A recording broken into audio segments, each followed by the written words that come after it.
My girlfriend told me she was pregnant, so I had arranged to move all her stuff out behind her back. If you only read the title, I might sound like a bad guy. But I'm not. I've known I wanted to be child-free since my early teens. My parents didn't oppose me, but they did say I could change my mind. Since I'm not an only child, they'll still get grandchildren. When I was 20, I got a vasectomy. When I was 22, I met my girlfriend. I've been open about wanting to be child-free from the very beginning. I remember telling her about my vasectomy, but to be honest, I think there was already alcohol involved. So I'm not sure if she remembers. We were dating for a year and a half when she moved in with me. I'm now 25. 2 weeks ago, I got home from work, and my girlfriend was standing in the living room smiling. She showed me the positive pregnancy test. Thinking it was a TikTok prank, I played along.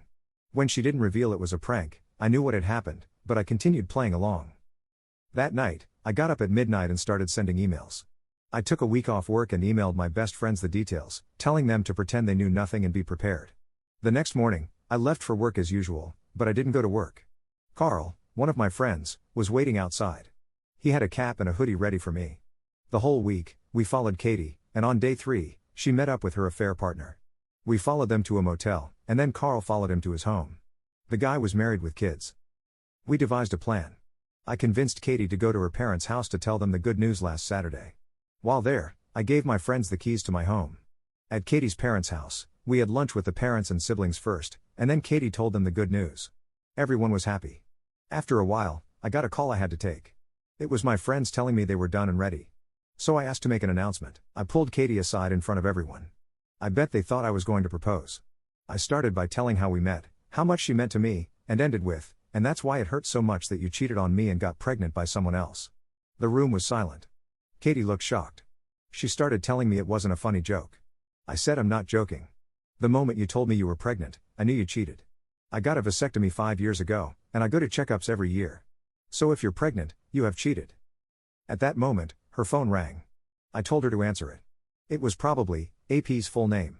You know, the real father of your baby. Probably wants to talk about you moving in. Not sure if his wife and kids are going to like that. What happened was that my friends had loaded up everything of Katie's in a U-Haul and brought it to AP's home. When they called me, they were in front of his home for the final part.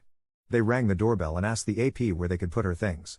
He was confused, and they handed him and his wife a folder with pictures of him and Katie. And Carl said, since OP is kicking her out, she needs a place to stay. We're just here delivering her things. And since you don't want the woman who is pregnant with your child to stay on the street, we assumed you would take her in. AP called Katie yelling that she ruined his life and he never wants to see her again. After hearing him scream over the phone, I said, oh, so his wife doesn't want his mistress and their affair baby living there. So you'll have to stay here. With your parents. With that, I walked away, leaving a crying Katie and her confused and angry family behind. My friends brought the U-Haul with her stuff to her parents' house after the AP refused to accept it. I went home where my sister was waiting for me. She knew everything. This was not part of my plan, but Carl knows me so well. I broke down and cried in my sister's arms. She stayed the weekend taking care of me, allowing me to grieve and process the betrayal. Small update.